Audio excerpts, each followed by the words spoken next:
If you and your spouse have children from previous relationships, it's important to understand how that affects your will and estate planning needs. Here are 3 important things to consider in order to make sure all of your loved ones are covered as you intend them to be. First, verify your beneficiaries. If you've been divorced, or just married, had a new baby, or added children to your family, make sure to update your will and check your beneficiaries on all of your retirement, investment accounts, and insurance policies. For example, some people with blended families might still have their ex-spouse listed as their primary beneficiary on accounts such as their 401k. Verifying that your beneficiaries are correct is essential because when you pass, your assets will be transferred directly to those people without probate.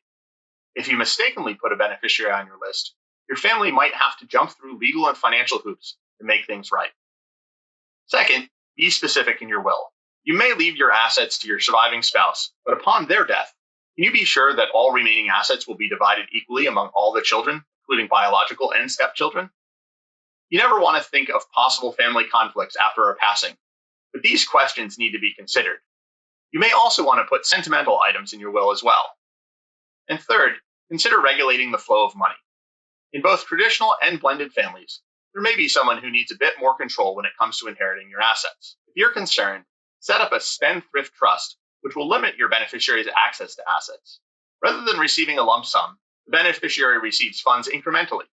This is great protection against bad spending habits. A spendthrift trust also ensures that creditors cannot come after an inheritance still held in the trust because it belongs to the trust, not to the beneficiary. You can find a lot more tips and resources on estate planning and wealth management on our blog. Until next time, live well.